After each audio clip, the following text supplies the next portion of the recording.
नमस्कार, fast India news में आप सभी का बहुत स्वागत है और आपके साथ मैं हूं दीप बाफिला। चुनाव को लेकर पल पल की अपडेट हमने सुबह से लेकर शाम तक आपको दी। बड़ी खबर है, 2-1 से जीता है कांग्रेस ने चुनाव को। बड़ी खबर आपके सामने, उपचुनाव का रण 2-1 से कांग्रेस ने जीत दर्ज की है। ये बड़ी जानकारी, सहाड़ा सुजानगढ़ में कांग्रेस की जीत हुई है, ये बड़ी खबर है और ये बड़ी उपलब्धि भी सरकार के लिए। राजसमंद फिर रहा बीजेपी का अभेद्य गढ़ और साथ ही यहाँ पर आसान नहीं होगा कांग्रेस के लिए। बार बार हम कह रहे थे, जो आकलन किया फर्स्ट इंडिया ने वो सटीक बैठा है। 2 सीटें सहाड़ा सुजानगढ़ जहां पर कांग्रेस की जीत हुई। सुजानगढ़ से मनोज मेघवाल ने जीत हासिल की है, सहाड़ा से गायत्री त्रिवेदी की जीत हुई है। साथ ही राजसमंद से किरण माहेश्वरी की बेटी दीप्ति माहेश्वरी को मैदान में उतारा गया था, जो फैसला बीजेपी का सही साबित हुआ। जीत मिली है दीप्ति माहेश्वरी को। 2-1 से जीता है उपचुनाव के रण को कांग्रेस ने। ये बड़ी उपलब्धि सरकार के लिए भी, सरकार के कामकाज पर मुहर जनता ने लगा दी है, ये साफ तौर से कहा जा रहा है कांग्रेस की तरफ से भी। ये बड़ी खबर है, पल पल की अपडेट सुबह काउंटिंग जब से शुरू हुई तब से हमने आप तक पहुंचाई। अब ये जो पिक्चर साफ हो चुकी है उसकी तस्वीर भी आपके सामने है। सहाड़ा सुजानगढ़ जहां पर पहले से ही कांग्रेस काबिज थी, वहां से फिर से अच्छी खबर है कांग्रेस के लिए। दोनों जगहों पर जीत हुई है, सुजानगढ़ से मनोज मेघवाल की और साथ ही सहाड़ा से गायत्री त्रिवेदी की। बीजेपी ने भी पूरी कोशिश की, हालांकि ये कहा भी गया कि तीनों ही सीटों पर जीत होगी, बीजेपी की तरफ से भी और साथ ही कांग्रेस की तरफ से भी। लेकिन जब परिणाम सामने हैं तो तस्वीर साफ हो चुकी है।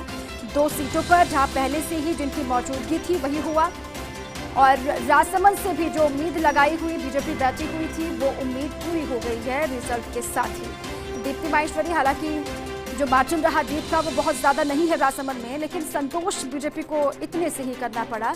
उम्मीद थी कि जीत होगी, जीत हुई। मार्जिन कितना भी हो इस पर फिलहाल बीजेपी वाले फोकस नहीं कर रहे। ये बड़ी खबर भी है और राहत वाली खबर भी है सरकार के लिए भी, विपक्ष के तौर पर बीजेपी के लिए भी। अगर राजसमंद की सीट हाथ से जाती तो ये अच्छे संकेत नहीं होते बीजेपी के लिए और इसीलिए भी कोशिश पूरी की गई थी कि राजसमंद की सीट पर एक बार फिर से वापसी करनी है। वही हुआ भी और उपचुनाव का रण जीत लिया गया।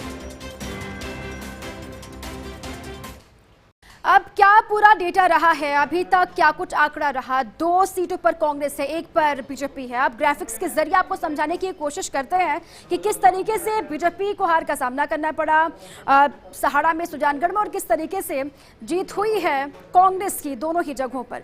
ग्राफिक्स आपको समझाते हैं कि आखिर क्या रहा है अभी तक का पूरा डेटा, राजस्थान में क्या हाल है।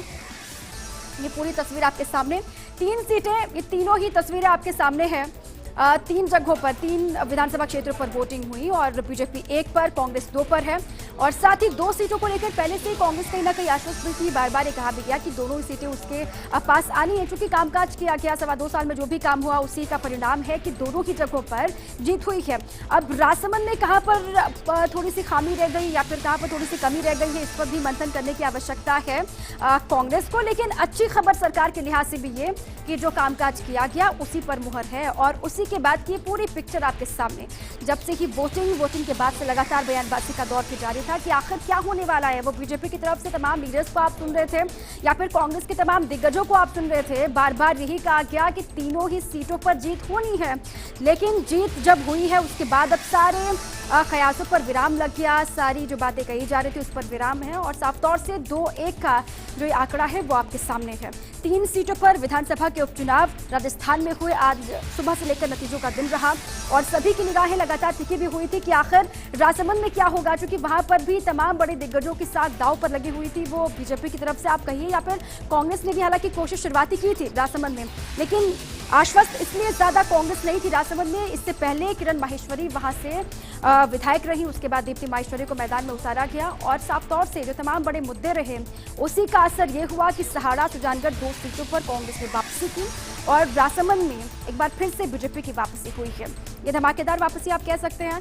दोनों ही सीटों पर हालांकि सहानुभूति जो कार्ड खेला गया, सहानुभूति कार्ड वो कहीं ना कहीं सफल होता हुआ भी दिखाई दिया दोनों ही दलों की तरफ से। सहाड़ा में कैलाश त्रिवेदी की पत्नी गायत्री त्रिवेदी को मैदान में उतारा गया। उसके बाद सुजानगढ़ में भी मास्टर भंवरलाल मेघवाल के बेटे मनोज मेघवाल को जिम्मेदारी दी गई और साथ ही किरण माहेश्वरी की बेटी दीप्ति माहेश्वरी को मैदान में बीजेपी ने भी उतारा और दोनों का जो सिंपैथी कार्ड था वो कहीं ना कहीं सही साबित हुआ। और ये राजस्थान के इतिहास में अक्सर ऐसा होता नहीं है। बार बार ये कहा भी गया कि उपचुनाव में ऐसा नहीं हुआ। सालों के बाद ऐसी तस्वीर उभर कर सामने आई है जब सहानुभूति कार्ड कहीं ना कहीं सफल होता हुआ दिखाई दे रहा है।